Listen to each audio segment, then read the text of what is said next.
Well, here we are. I turned down here at the next block. Thanks, mister. I'll get off there.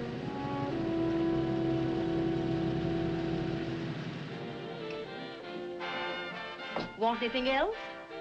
No. Hey, you. Me? Yeah, you. Where you heading? East. Too bad. I thought if you was heading north, I might be able to help you out. I'm pushing the Salt Lake, and I don't like to ride it alone at night. I'm one of those guys that got to talk or I fall asleep. Oh. Sure, now, my partner, he's got Lou to keep him company, but I ain't got nobody at all. Where you coming from? West. Yeah, sure, I know, but where, L.A.? Maybe. Got a cousin out in L.A. You don't say. Yeah, he's been out. You're not much of a talker, are you? My mother taught me never to speak to strangers. Oh, a wise guy. So what? Okay, okay, don't get sore. Just trying to be sociable, that's all. Hey, Glamorous. You change for a dime, will you?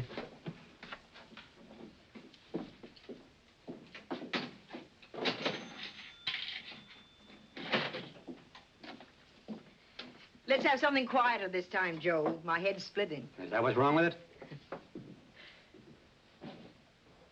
Done with your coffee? No. And don't rush me, will you?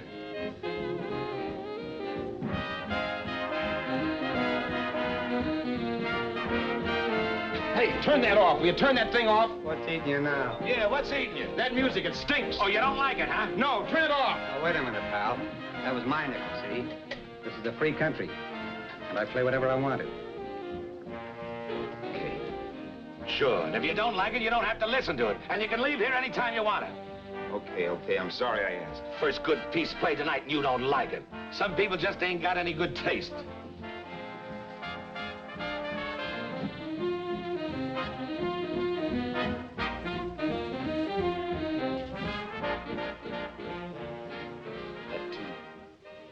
That tune. Why was there always that rotten tune? Following me around, beating in my head, never letting up. Did you ever want to forget anything? Did you ever want to cut away a piece of your memory or blot it out? You can't, you know. No matter how hard you try. You can change the scenery, but sooner or later you'll get a whiff of perfume or somebody will say a certain phrase or maybe hum something. Then you're licked again. I can't believe that you're in love with me. I used to love that song once. So did the customers back in the old Break of Dawn Club in New York. I can't remember a night when I didn't get at least 3 requests for it. Sue, she was always selling it too. Those were the days.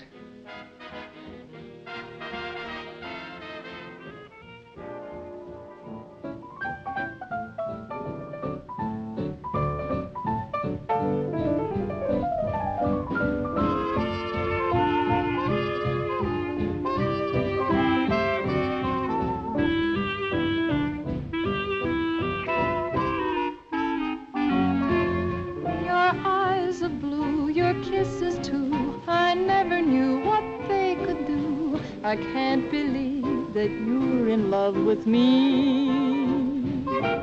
You're telling everyone you know that I'm on your mind each place you go. They can't believe that you're in love with me. I have always placed you far above me. I just can't imagine that you love me. And after all is said and done, to think that I'm the lucky one, I can't believe that you're in love with me.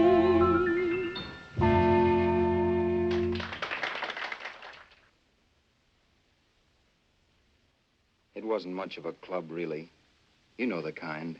A joint where you could have a sandwich and a few drinks and run interference for your girl on the dance floor.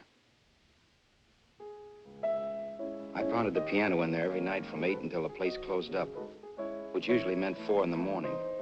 A good job as jobs went in those days. Then, too, there was Sue, who made working there a little like working in heaven. But how we felt about each other, well, there was nothing very unusual in that. I was an ordinary healthy guy, and she was an ordinary healthy girl. And when you add those two together, you get an ordinary healthy romance, which is the old story. Sure. But somehow, the most wonderful thing in the world.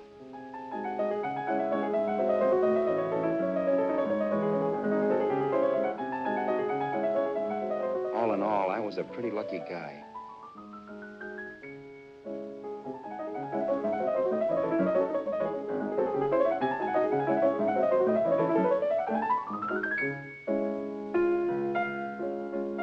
Mr. Paderewski, I presume. It's beautiful. You're going to make Carnegie Hall yet, Al? Yeah, as a janitor. I'll make my debut in the basement. I don't blame you for being bitter, darling, but you mustn't give up hope. Why, someday... Yeah, someday. If I don't get arthritis first. In the meantime, let's blow this trap.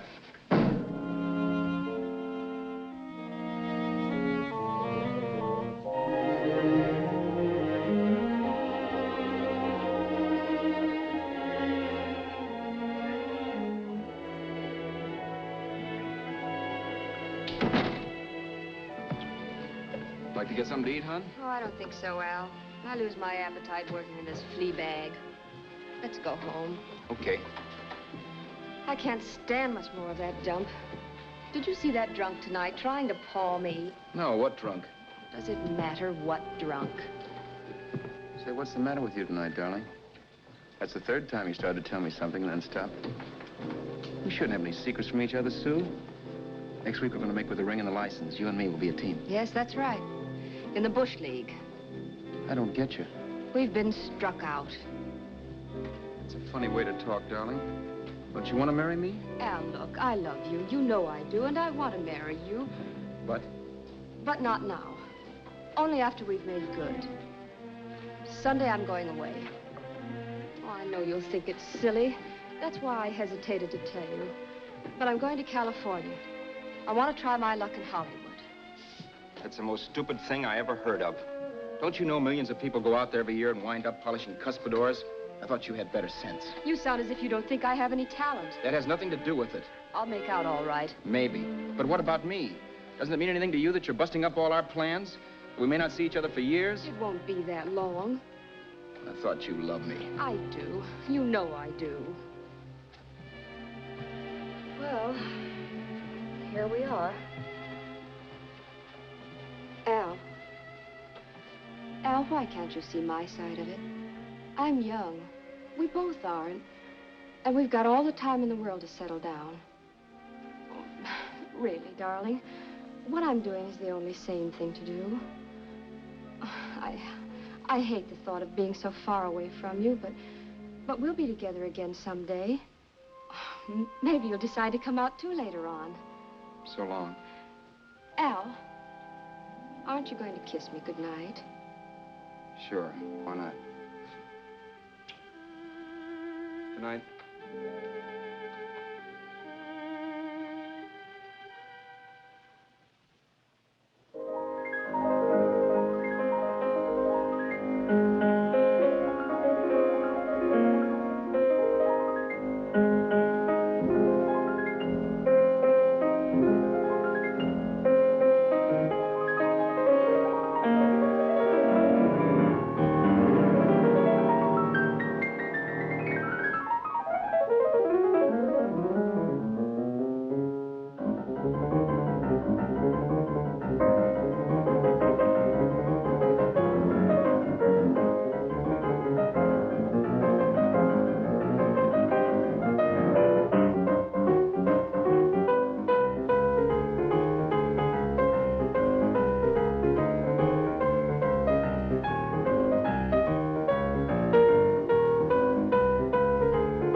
say, Roberts, you hit the jackpot this time. $10. Thanks.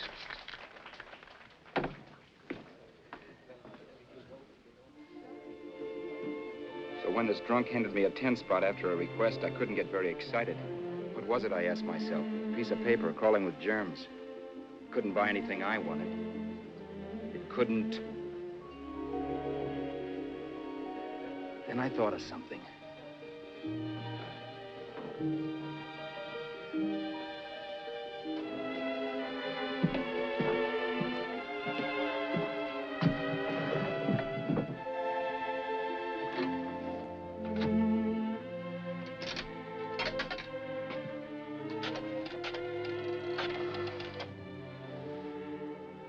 Long distance. I'd like to put a call through to Los Angeles. Miss Harvey.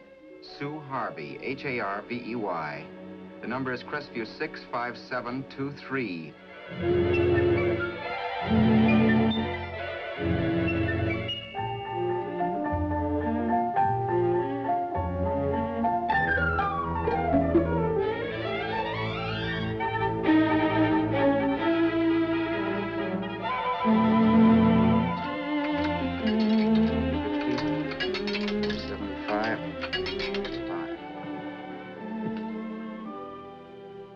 Hello, Sue? This is Al. Oh, baby, it's great to hear from you, too. What's that? You do? Oh, me too, darling. I thought I'd go batty without you. I just had to... Huh? You're working as a hashlinger? Gee, honey, that's tough. Those guys out in Hollywood don't know the real thing when it's right in front of them. You just stick it out, Sue, baby. Keep going around to those casting offices. I'm sure you'll click. Look, I'll tell you what. You stay put out there, I'll come to you. No, don't try to stop me. Just expect me. Train? Who knows? Train, plane, bus, magic carpet. I'll be there if I have to crawl. If I have to travel by pogo stick. And then, let's get married right away, huh? That's the stuff. That's what I've been wanting to hear you say. Well, goodbye for now. I'll be seeing you soon. Yeah. Bye. The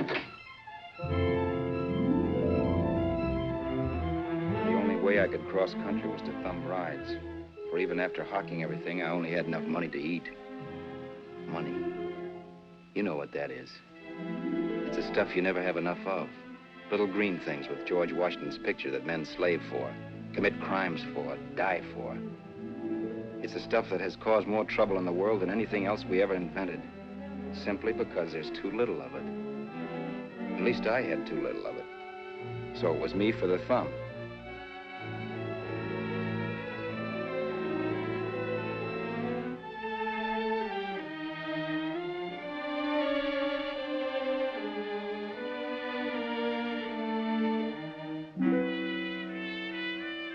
Ever done any hitchhiking?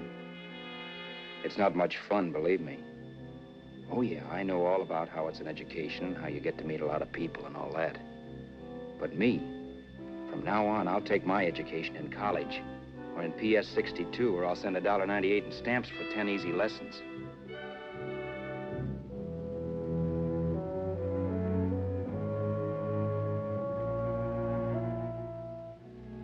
Thumbing rides may save your bus fare, but it's dangerous.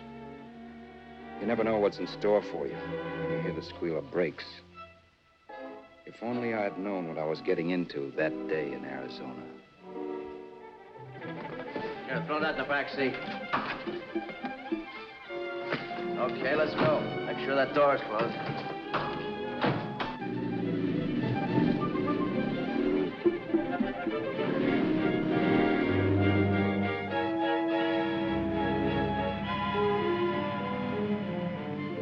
You know, Emily Post ought to write a book of rules for guys thumbing rides. Because as it is now, you never know what's right and what's wrong. We rode along for a little while, neither one of us saying anything. I was glad of that. I never know what to say to strange people driving cars. Then, too, you can never tell if a guy wants to talk. A lot of rides have been cut short because of a big mouth. So I kept my mouth shut until he started opening up. Hand me that little box in the compartment, will you, pal? Hold the wheel, will you?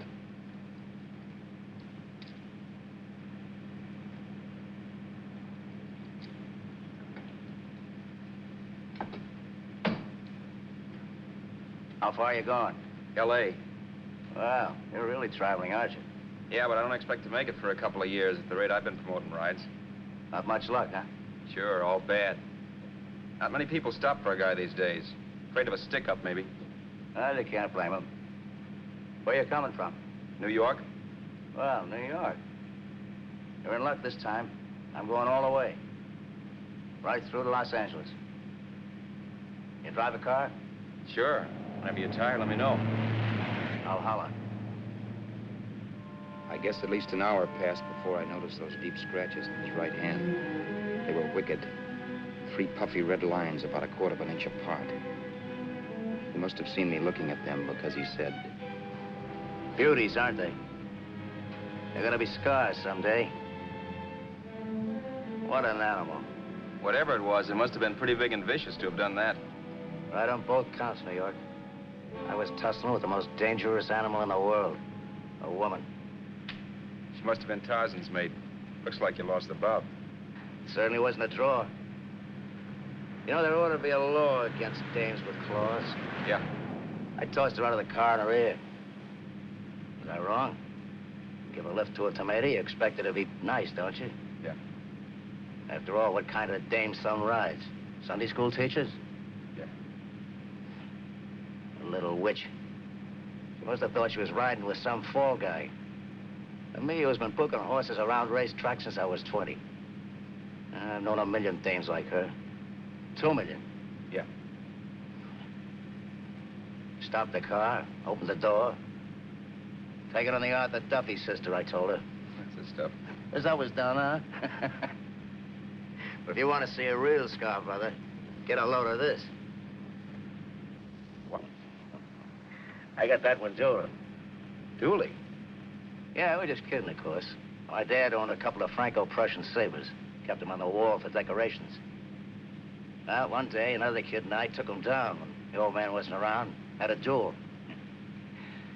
He got me in the arm here. Pretty mean cut. Infection set in later. Yeah, I can see that. Now, give me that box again, will you? Yeah.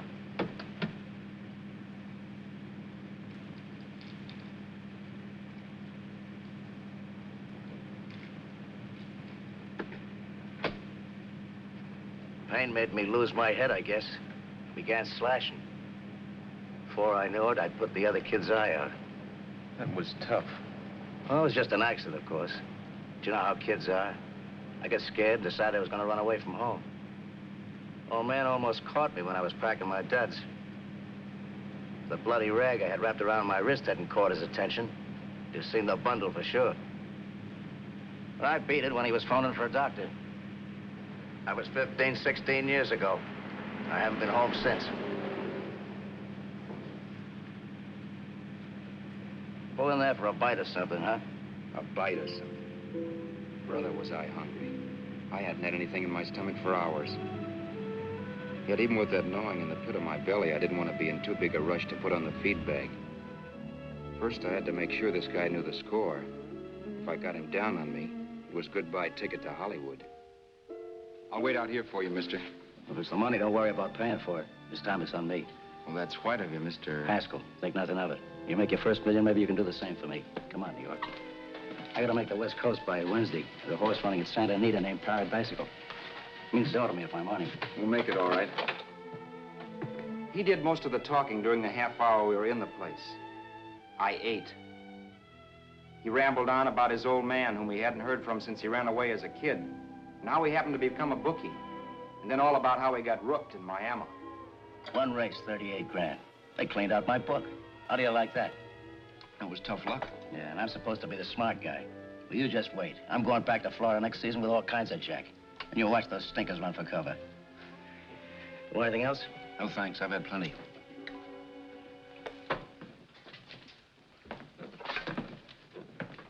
Let's check there, sister. Oh, just a minute. Your change, sir. Keep it, sister. Oh, thank you, sir. Call again. I'll be waiting outside for you when you finish work. Sharp check, huh?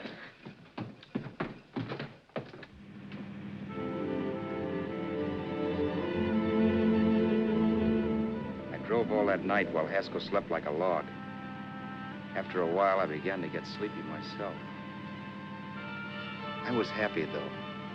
Soon I'd be with Sue again. The long trip was practically over, and there'd be no more hoofing it down the concrete. I began to think of the future, which couldn't have been brighter if I'd embroidered it with neon lights. It was nice to think of Sue shooting to the top. It's amazing what a full belly can do to your imagination. Your eyes of blue, your kisses too, I never knew what they could do. I can't believe that you're in love with me.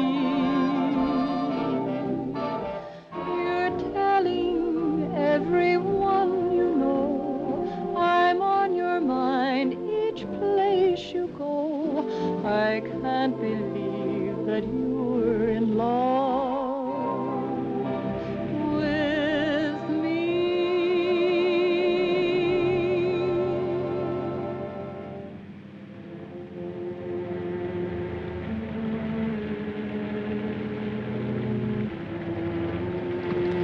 Mr. Haskell. Mr. Haskell. Mr. Haskell, wake up. It's raining. Don't you think we ought to stop and put up the top?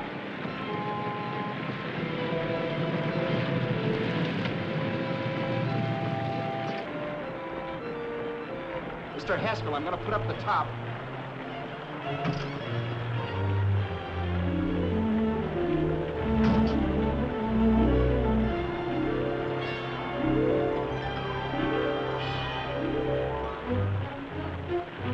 Until then, I'd done things my way.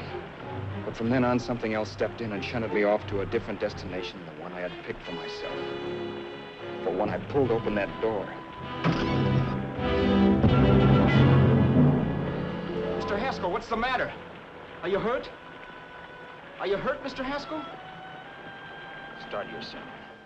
I'll listen to it. But I know what you're going to hand me even before you open your mouths. You're going to tell me you don't believe my story of how Haskell died and give me that don't make me laugh expression on your smug faces. I saw at once he was dead, and I was in for it. Who would believe he fell out of the car? Why, if Haskell came too, which of course he couldn't, even he would swear I conked him over the head for his dough. Yes, I was in for it. Instinct told me to run, but then I realized it was hopeless. There were lots of people back down the road who could identify me. That gas station guy and the waitress. I would be in a worse spot then, trying to explain why I beat it. The next possibility was to sit tight and tell the truth when the cops came. But that would be crazy. They'd laugh at the truth. And I'd have my head in a noose. So what else was there to do but hide the body and get away in the car? I couldn't leave the car there with him in the gully. That would be like erecting a tombstone.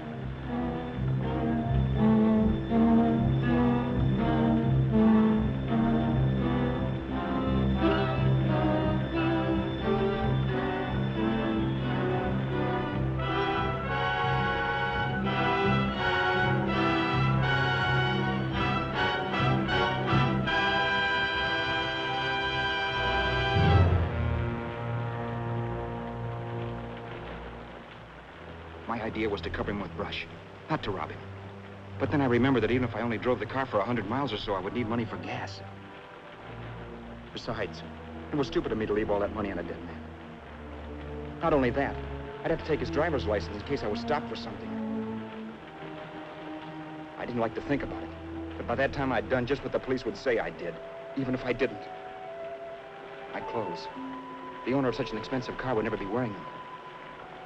Some cop might pull me in on suspicion.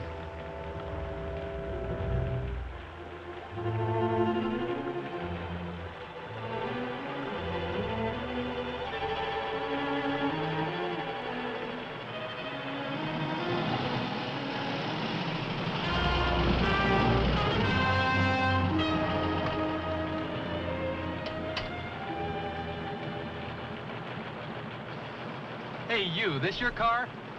Don't you know better than to leave a car with the wheels halfway in the middle of the road? That's the way accidents happen. I'm sorry, officer. I was just putting up my top. I didn't think. Well, the next time, think. I'll let you go now, but watch your step in the future. I know that's a lonely stretch, but cars come by here once in a while, and we have plenty of crack-ups. Thanks.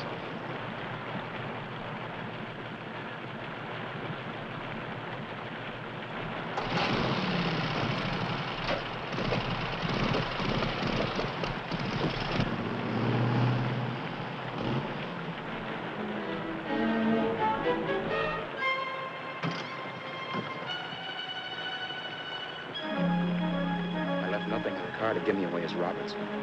If they found a dead man in the gully now, it would be me.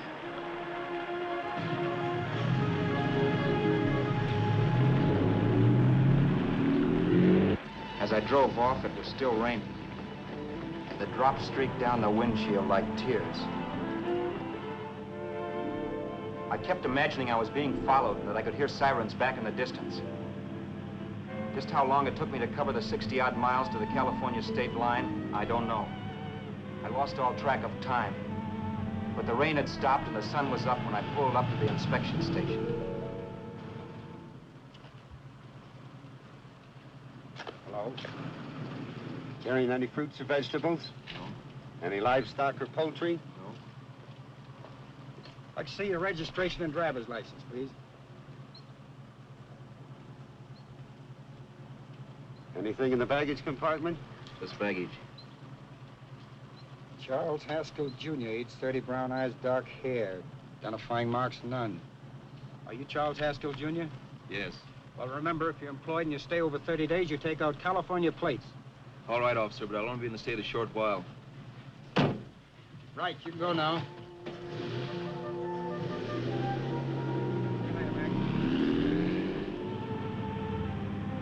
I couldn't drive any farther without some sleep. Cops or no cops, I knew I had to hit the hay and hit it hard. I was dead tired.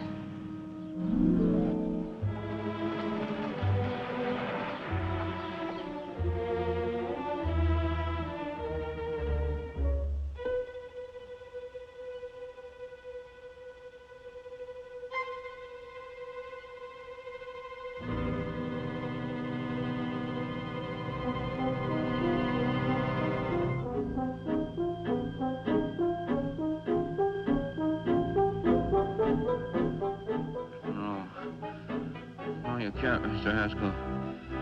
No.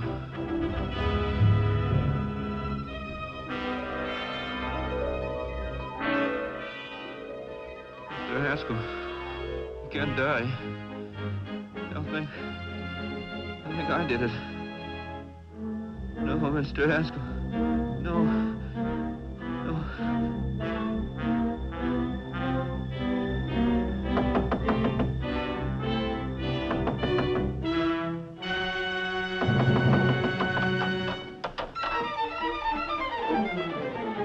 Who's there? It's the maid. Can I come in and clean? Later. In a half hour. All right, sir.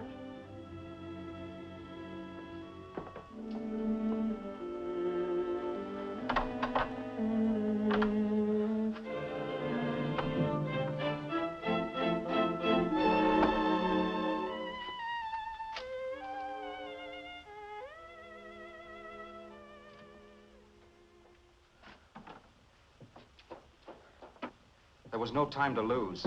Every minute I had to be Charles Haskell was dangerous. And I'd have to be Charles Haskell until I got to some city where I could leave the car and be swallowed up.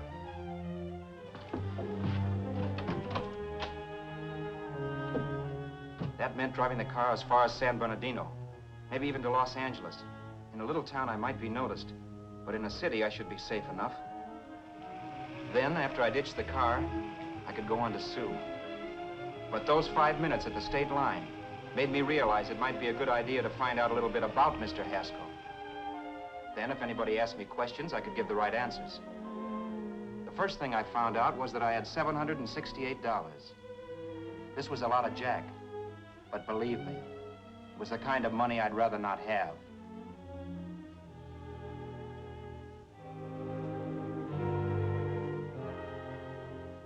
And then I found out from a letter Haskell was carting around in his bag that he wasn't the open-handed, easygoing big shot who went around buying dinners for strange hitchhikers. Before I got done reading it, I saw him more as a chiseler. It was written to his old man in California, the one he hadn't seen in so many years. In it, Haskell posed as a salesman of hymnals, of all things. It was easy to see where Haskell expected to raise a new stake for his book in Miami by rooking his old man. That was about all I found out from his effects, and it was enough. I told myself, maybe old man Haskell was lucky his son kicked off. He would never know it, but it saved him from taking a flyer in sacred literature preferred.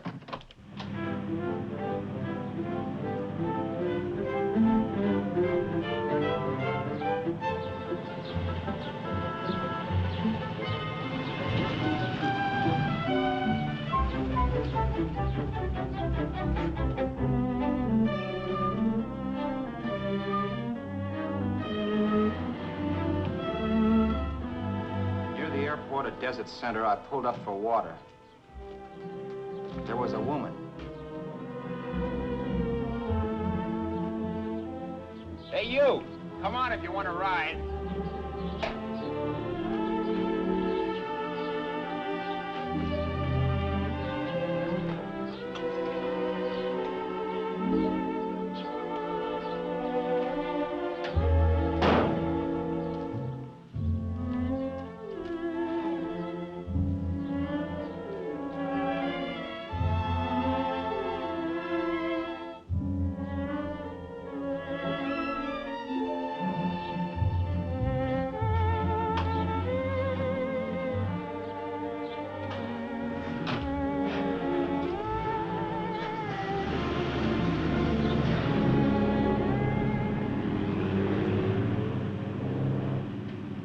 How far are you going? How far are you going? That took me by surprise, and I turned my head to look her over. She was facing straight ahead, so I couldn't see her eyes. But she was young, not more than 24. Man, she looked as if she'd just been thrown off the crummiest freight train in the world. Yet, in spite of this, I got the impression of beauty. Not the beauty of a movie actress, mind you, or the beauty you dream about when you're with your wife, but a natural beauty. A beauty that's almost homely because it's so real. Then suddenly she turned to face me. How far did you say you were going? Los Angeles? L.A.? L.A.'s good enough for me, mister. That's what I was afraid of. What'd you say? Oh, nothing, just thinking out loud. People get in trouble for doing that. What's your name? You can call me Vera if you like. You live in Los Angeles? No. Where are you coming from? Oh, back there. Needles? No. Oh, sure, Phoenix. You look just like a Phoenix girl. Are the girls in Phoenix that bad? The girl must have been pretty tired, because she fell asleep not 20 minutes after she stepped into the car. She lay sprawled out with her head resting against the far door, like Haskell. I didn't like that part of it much, but I didn't wake her up. It wasn't that this girl still worried me. I'd gotten over that funny feeling I had when she looked at me, which I put down as just my jangled nerves. With her eyes closed and the tenseness gone out of her, she seemed harmless enough. And instead of disliking her, I began to feel sorry for her. The poor kid probably had had a rough time of it. Who was she, anyway? And why was she going to Los Angeles? And where'd she come from in the first place? The only thing I knew about her was her name. Not that it made any difference. A few hours more and we'd be in Hollywood. I'd forget where I parked the car and look up Sue. This nightmare of being a dead man would be over. Who this dame was, well, it was no business of mine. Where did you leave his body? Where did you leave the owner of this car? You're not fooling anyone. This buggy belongs to a guy named Haskell. That's not you, mister. You're out of your mind. That's my name, Charles Haskell. I can prove it. It's my driver's Save license. yourself the trouble, mister. Having Haskell's wallet only makes it worse. It just so happens I rode with Charlie Haskell, all the way from Louisiana. He picked me up outside of Shreveport. You rode? You heard me. Then it all came back to me. All the talk about dueling and scars and scratches. There was no doubt about it. Vera must be the woman Haskell had mentioned. She must have passed me while I slept. Well, I'm waiting. My goose was cooked. She had me. That Haskell guy wasn't dead yet. He wasn't stretched out stiff and cold in any Arizona gully. He was sitting right there in the car, laughing like mad while he haunted me. Well? There was nothing I could say. It was her move. Vera, whatever her name was just my luck picking her up on the road. It couldn't have been Helen, or Mary, or Evelyn, or Ruth. It had to be the very last person I should ever have met. That's life. Whichever way you turn, fate sticks out a foot to trip you.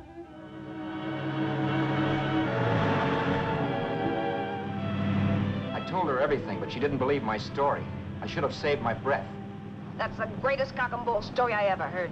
So he fell out of his car. Say, who do you think you're talking to, a hick? Listen, mister, I've been around, and I know a wrong guy when I see one. What'd you do, kiss him with a wrench? Now, wait a minute. What I told you was true. You see, that's why I had to do it. You think I killed him. Well, the cops would have thought so, too. Yeah, well, maybe they still think so. What makes you so sure I'll shut up about this? Sure, I'm innocent. Give me a break, will you?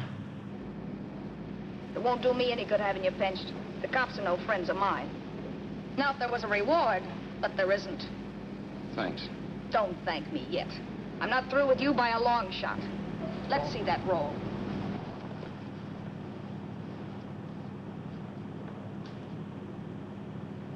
Is that all Haskell had? Isn't it enough? No, I thought he had more. Not that I know of. You can search me if you think I'm holding out on you. Well, maybe I will at that. He told me he was going to bet $3,000 on a horse named Paradisical on Wednesday at Santa Anita. He was stringing you along. He meant 300. Maybe. Sure, $3, 300. He was a piece of cheese, a big blowhard. Listen, mister, don't try and tell me anything about Charlie Haskell. Remember, I knew him better than you did. Okay, then you knew he was a four-flusher. That explains the $3,000 bet. I'm not so sure he didn't have that $3,000.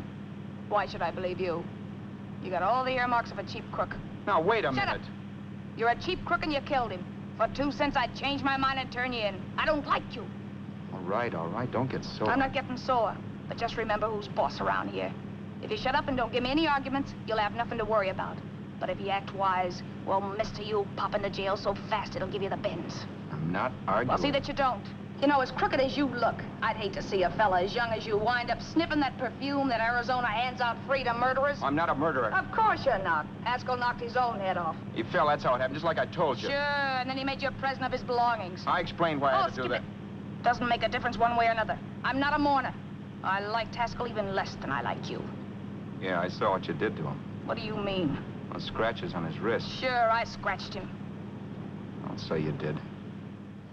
So your idea was to drive the car a little way, maybe into San Bernardino, and then leave it. You weren't gonna sell it? Sell it? You think I'm crazy? Somebody else's car? See, all I want to do is leave it somewhere and forget I ever saw it. Not only don't you have any scruples, you don't have any brains. I don't get you. Maybe it's a good thing you met me. You'd have got yourself caught, sure. Why, you dope. Don't you know a deserted automobile always rates an investigation? Huh? Look, the cops find a car. Then they get curious. They wonder where the owner is. So, all right, they don't trace Haskell. They trace you. I never thought of that. The only safe way to get rid of the car is to sell it to a dealer. Get it registered under a new name. Say, stop at the next store. I want to get a bottle and do some shopping before we hit L.A. Okay. As soon as we find a place, I'll drop you off and pick you up later. Nothing doing. You're coming in, too. From now on, you and I are like the Siamese twins. Have it your way, but I don't get the point. The point is, I don't want you to get lost. I'm not going to beat it if that's what you're afraid of. I'll say you're not. Well, I'm going to see that you sell this car so you don't get caught. Thanks. Of course, your interest wouldn't be financial, would it? You would want a small percentage of the profits. Well, now that you insist, how can I refuse? 100% will do. Fine. I'm relieved. I thought for a moment you were going to take it all. I don't want to be a hog. A few hours later, we were in Hollywood. I was recognizing places Sue had written about. It struck me that far from being at the end of the trip, there was a greater distance between Sue and me than when I started out. Vera wasn't kidding with that Siamese twins crack. She rented a little apartment as Mrs. Charles Haskell. When I objected to this, she explained that it was on account of the car. A dealer might think something was funny if he called and found we were using different names.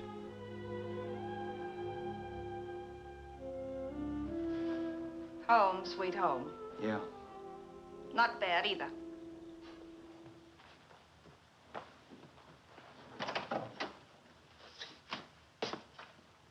In case there's any doubt in your mind, I'll take the bedroom.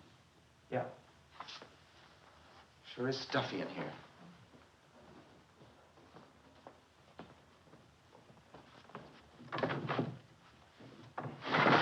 Keep the window shut. Okay. The old crow downstairs said there's a folding bed behind this door.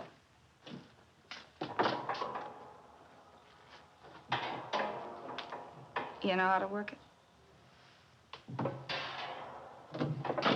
I invented it. Some joint. One can't have everything.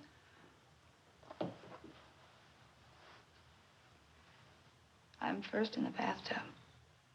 I don't know why, but I figured you would be.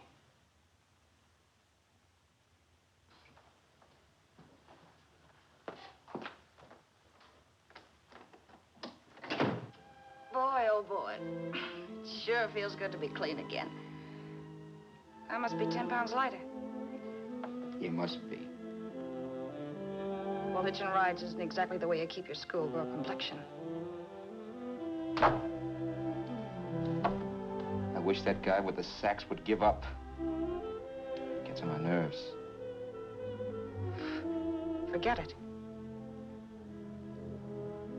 Have a drink. Aren't you afraid I might take you up on it? If I didn't want to give you a drink, I wouldn't have offered it. Why be a sorehead, Roberts? You got yourself into this thing.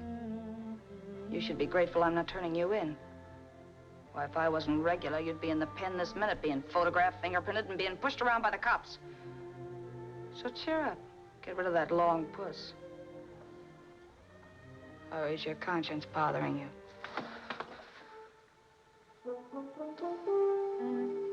No. It isn't. Swell. That's the spirit. He's dead and no moaning around will bring him back. Anyway, I never could understand this worrying about something that's over and done with. Now look, Vera, for the last time I didn't kill him. Haskell was a sick man. Maybe he was dead before he fell out of the car. I don't know.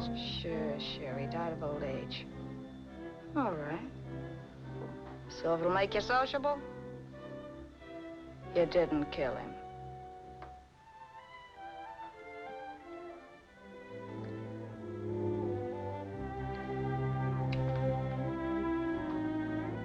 Thanks.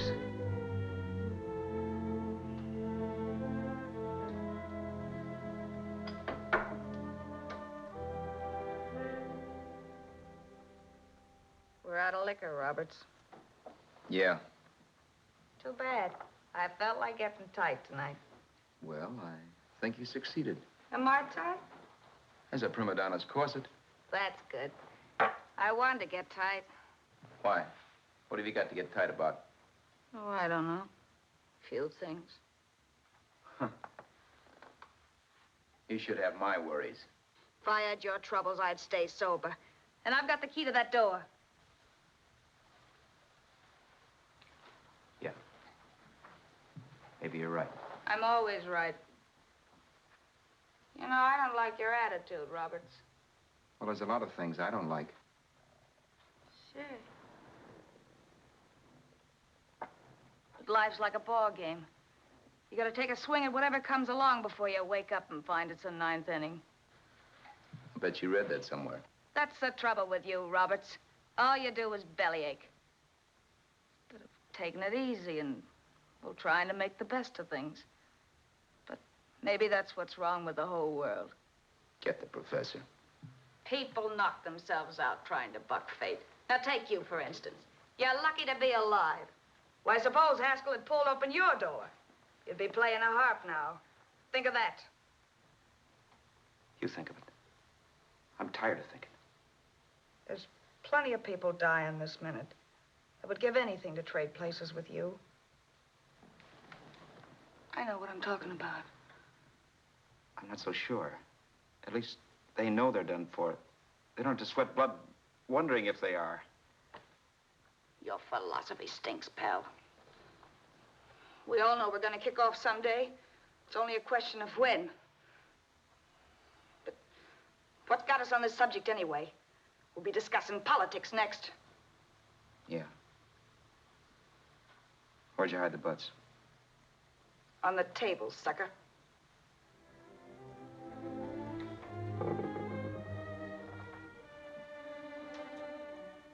We bored each other with conversation for a couple of hours longer. Every 5 minutes, one of us was wishing we had another bottle or a radio or something to read. Then finally, we ran out of chatter. I know it's only 11 o'clock, but I want to get up early and make the rounds of the used car lots. No hurry about that. We got all the time in the world. Maybe you have, but if you think I want to stay cooped up in this place any longer than I have to, you're batty. It's not a bad place. Pay plenty for diggings like this in New York. I wouldn't like it if it was the Ritz.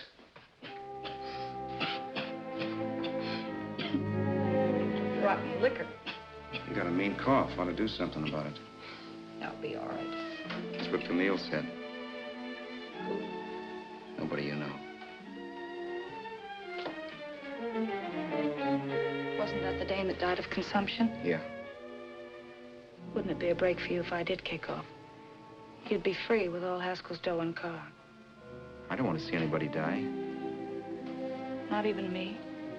Especially not you. One person died of me. If you did, well, that's all I need. You don't like me, do you, Roberts? Like you. I love you. My favorite sport is being kept prisoner. After we sell the car, you can go to blazes for all I care, but not until then.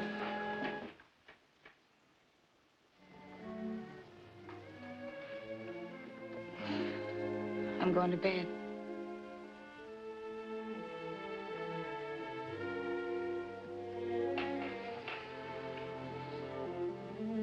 Good night, Roberts. Don't try and sneak away during the night. All the doors are locked. Anyway, if I find you gone in the morning, I'll notify the police. They'll pick you up. Don't worry, I know when I'm in a spot. Well, good night. I hope that portable rack isn't too uncomfortable for you. Don't lose any sleep over it, will you, Vera?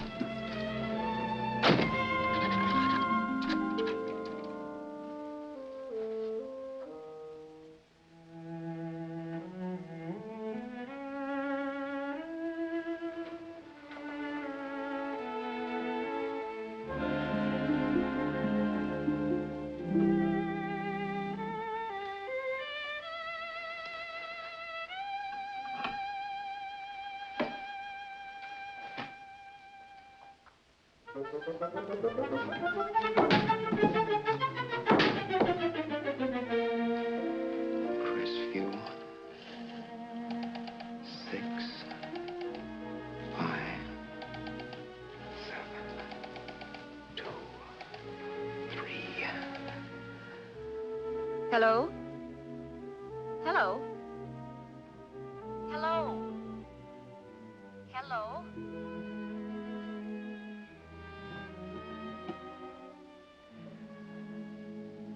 No. Not yet, darling. Tomorrow. Maybe. If this were fiction, I would fall in love with Vera, marry her, and make a respectable woman of her. Or else she'd make some supreme Class A sacrifice for me and die. Sue and I would bawl a little over her grave and make some crack about there's good in all of us. But Vera, unfortunately, was just as rotten in the morning as she'd been the night before.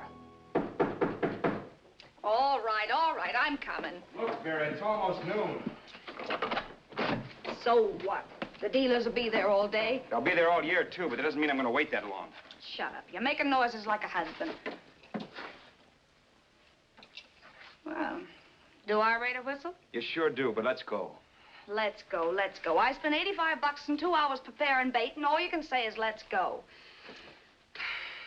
Come on.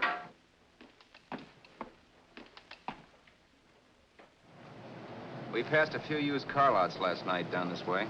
What do you think we can get for this heap? I don't know. Plenty. You just let me handle everything. Think we can get $2,000? I don't know, but don't worry. I'll squeeze as much out of this guy as I can. If I let it go cheap without a fight, he might think we've stolen the car. And listen, don't make any slips and call me Roberts. That'll cook us. I don't need you to tell me that. You better just sit by and keep your mouth closed. Remember, we're both in the soup if anything happens. Forget it and drive. You're my wife, Vera Haskell. Look, after the deal's closed, let's go back to that place on Hollywood Boulevard, where I saw the fur jacket. I want to buy it. After the deal's closed, I'm saying goodbye to you. That's right, I forgot. I guess I'm getting kind of used to you. Well, that's a habit you can start breaking. Let's try this place in the middle of the block.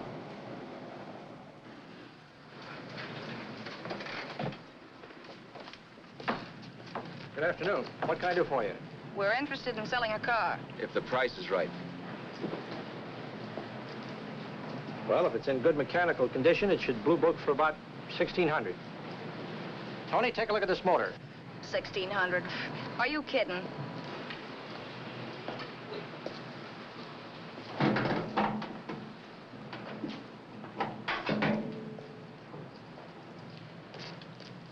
Well, maybe 1850. Before I let it go for 1850, I'll wreck it and collect the insurance first.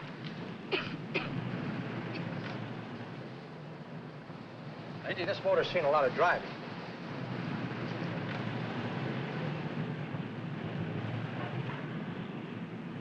Well, the mechanic inspected the car. We haggled. At last, when we were all worn out, we hit a compromise. His price. Okay, it's a deal. All right, come in. We'll sign the papers. I have the ownership papers right here with me. Look, Vera, in the meantime, will you clean out the dash compartment? There may be some stuff in it. All right, darling. 1,850 bucks. That dirty crook.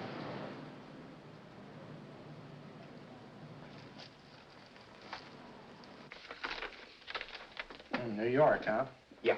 But you bought the car in Miami? Yeah. Well, now let's see about the insurance. We can either have it transferred or canceled. What kind of insurance do you have, Mr. Haskell? Well, aren't all the papers there? I don't see any. Surely you know what type of insurance you carry in the car.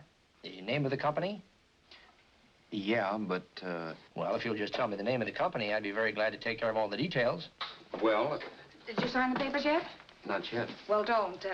We're not selling the car. Oh, wait a minute, Miss Haskell. Come on, darling. What's the matter? You changed your mind? Yes, I'm sorry. I guess I have. But, Vera... Let's go.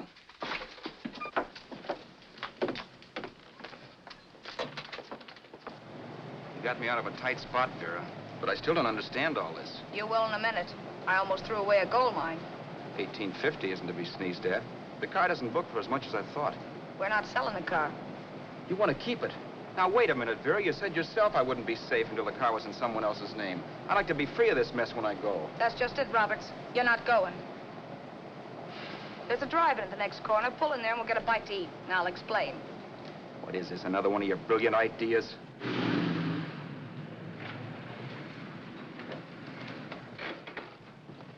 Oh, may I take your order? Make mine a ham sandwich and coffee. And for you, sir? Oh, I don't care. The same. Thank you.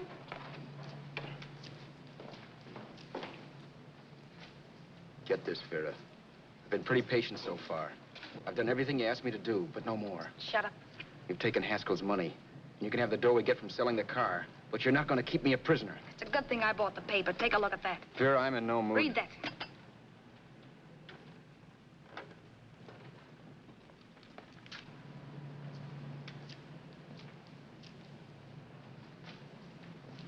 No. Yes. No, I won't do it. Yes, you will. You think I'm crazy? It's impossible, I tell you. Excuse me.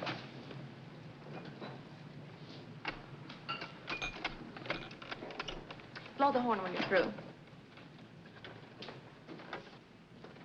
No one could possibly get away with an act like that. It'd be wise to me in a minute. Don't be yellow. You look enough like him. The same coloring and the same build. See how his clothes fit you? No kidding, you almost had me fooled for a while. Oh, grow up, Vera. Don't you think a father knows his own son? And there must be other relatives. The father won't have to know you. We'll wait till he gives up the ghost. He's an old geezer and he won't pull through. And as far as other relatives are concerned, they haven't seen you in 15 or 20 years. Eat. I'm not hungry. And I won't do it. It's not as tough as it sounds. Remember, you've got all kinds of identification. His car, letters, license. I could never get away with it. It's the stupidest thing I've ever heard. The old boy has scads of dough. Look in the paper there. Personal fortune assessed at over 15 million. He'll leave plenty, I tell you. Maybe he cut off his son. How do we know? It's out, Vera. I won't have anything to do with it. I think you will. Look, Vera, I'll do anything within reason. But not that. So forget it. Find yourself another stooge. You sap. You'll be fixed for the rest of your life as Charlie Haskell. You can take your inheritance and go away. No more worrying about the rent, no sweating, scheming, wondering where your next meal's coming from. Think about that, Roberts. Vera, please, you're talking too loud. On this, I'm splitting 50-50 with you. Sure, why not? We're both alike, both born in the same gutter. Now, take it easy, Vera. There's people around here. You don't know what you're talking about. We'll wait till we read that old man Haskell's dead. Then you show up. Like you read in New York that he was sick. No. Suppose he doesn't die. He will. I know he will. Something tells me. But as much as I insisted I would have no part of her scheme, Vera was taking it for granted I would. Neither of us had our mind on the cards as we played that night. I knew we were just trying to kill time between newspaper editions. This was a death watch for Vera. Maybe it was for me, too. Don't you realize if I'm caught, they'll want to know where I got the car and stuff, and they'll have me on a murder charge. If you're smart, you won't get caught. I knocked for 7. And if I'm caught, don't you realize you'll be out, too? 18 points, that gives me 30. How will I be out? You'll be out $1,850 we would have gotten on the car. Really, Vera, you'd be an awful chump if you threw away all that dough on a dizzy long shot. Let me sell the bus tomorrow. With the money it'll bring and what you've already got, a clever kid like you can run it up in no time. Then we'd both be in the clear. I'll be in the clear anyway. Maybe. Maybe. But if I got caught, I'd get good and sore at you, you know. You mean you'd squeal? Well, no, not squeal exactly. Never mind what you meant. Even if you did tell the cops I was in on it with you, what could they do to me? They might give me the same medicine they gave you. Yeah. A rope. But I'm on my way anyhow. All they'll be doing will be rushing it. All right. But think of the $1,850 you'd lose. You'd kick yourself along the block if you ever let it get away from you. I'll take the chance. Want another drink? You're being a goon. That's the way people wind up behind the 8 ball. Once they get a few dollars, they become greedy and want more. My. Caesar. Who? You know that Roman general? He got his for being greedy. He wasn't satisfied, so the final wind-up was he took the count. A couple of days ago, you didn't have a dime. Why, you were so broke you couldn't pay cash for a postage stamp. Now you've got almost $700 with $1,850 in the offing. Take my advice. Don't try for more. I'm tired of this game. Let's have some blackjack. Play solitaire. Okay, I will if that's the way you feel about it. That's the way I feel about it. Getting sore and throwing things won't help much, Roberts. I'm really doing you a favor.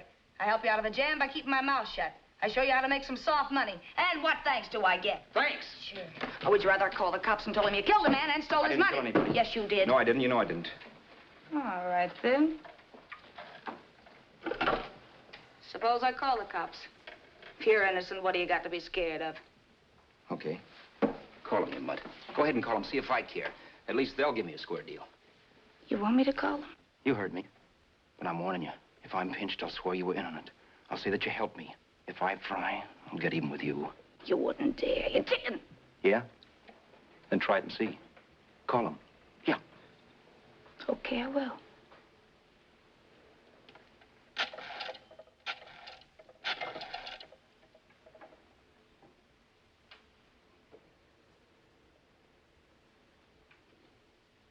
Information? I want the number of the Hollywood police station. Okay, I got it. Thanks. Wait a minute, Vera. You wouldn't do that. Wouldn't I? Give me that and I'll show you if I would. Take it easy now. Let's talk this over. This was early in the evening, and the conversation, while hectic, was at least pitched low. But as the minutes passed, and more obstacles to her plan popped into my head, the air got blue. Each word coming from our lips cracked like a whip. I reminded her that as Charles Haskell, I didn't even know my mother's name, where I'd gone to school, the name of my best friend, whether I had an Aunt Emma or not, my religion, and if I'd ever owned a dog. I didn't even know what my middle initial stood for. I also pointed out that the real Haskell had a scar on his forearm. His people never saw that scar. He told me he ran away right after putting out the kid's eye. Yeah, but his father knew he was cut. It'd have to be some kind of a mark. So what? The old man's dead, or will be. I hope by tomorrow morning's papers. Anyway, you could cut yourself a little, couldn't you? Boy, for that kind of dough, I'd let you cut my leg off. You're drunk and you're crazy mad, Vera. Turn me in if you want to, but I won't get mixed up in this. Besides, how do we know? Haskell was such a phony. Maybe he wasn't the man's son at all. Maybe he just dreamed it up. Well, dream it or not, you won't be dreaming when the law taps you on the shoulder. There's a cute little gas chamber waiting for you, Roberts. And I hear extradition to Arizona's a cinch. Where's that phone?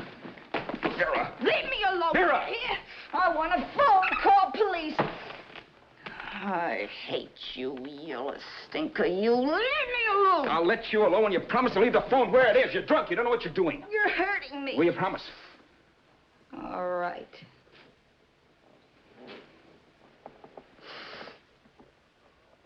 You hurt me. I'm sorry, but...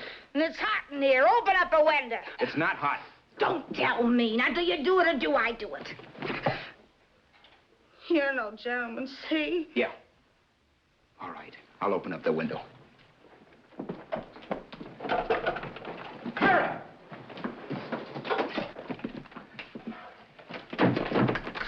Vera, open the door. Please open the door. Vera, open the door. Don't use the phone. Listen to me. I don't like you, Roberts. You're no gentleman, see? You hurt my hand, and I'm going to get even with you.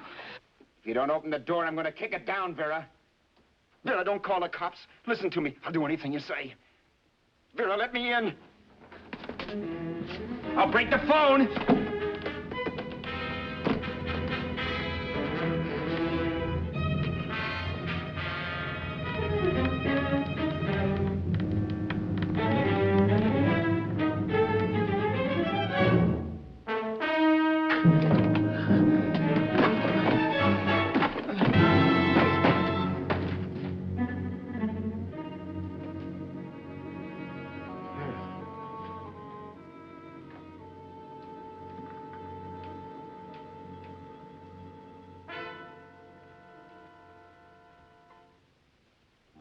The world is full of skeptics. I know. I'm one myself. In the Haskell business, how many of you would believe he fell out of the car? And now, after killing Vera without really meaning to do it, how many of you would believe it wasn't premeditated? In a jury room, every last man of you would go down shouting that she had me over a barrel and my only out was force. The room was still. So quiet that for a while I wondered if I had suddenly gone deaf. It was pure fear, of course. And I was hysterical. But without making a sound. Vera was dead. And I was her murderer. Murderer? What an awful word that is. But I'd become one. I'd better not get caught. What evidence there was around the place had to be destroyed. And from the looks of things, there was plenty. Looking around the room at things we'd bought was like looking into the faces of 100 people who'd seen us together and who remembered me. This was the kind of testimony I couldn't rub out. No. I could burn clothes and hide bottles for the next 5 years. There'd always be witnesses. The landlady, for one. She could identify me. The car dealer, the waitress in the drive-in, the girl in the dress shop, and that guy in the liquor store. They could all identify me. I was cooked. Done for. I had to get out of there. While once I'd remained beside a dead body, planning carefully how to avoid being accused of killing him, this time I couldn't. This time I was guilty. Knew it. Felt it. I was like a guy suffering from shock. Things were whirling around in my head. I couldn't make myself think right. All I could think of was the guy with the saxophone and what he was playing. It wasn't a love song anymore. It was a dirge.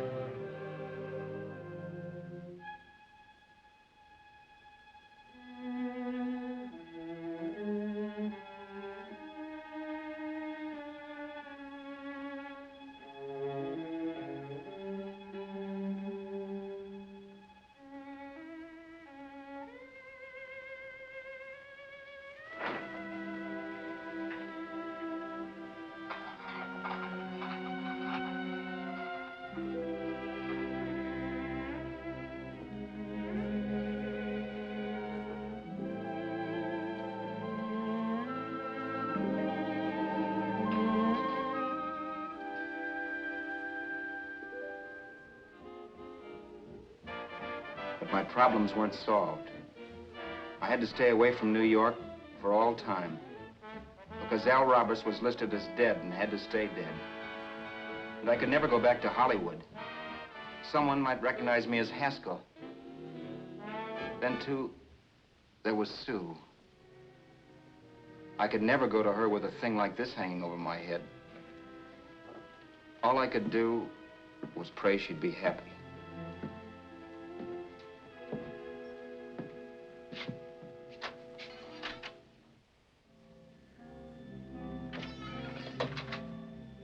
I was in Bakersfield before I read that Vera's body was discovered. And that the police were looking for Haskell in connection with his wife's murder. Isn't that a laugh?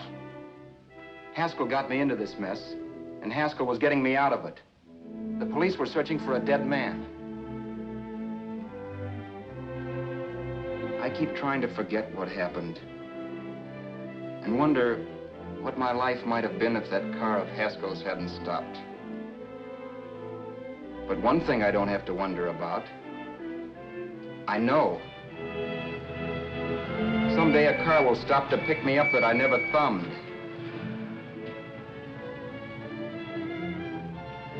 Yes. Fate, or some mysterious force, can put the finger on you or me for no good reason at all.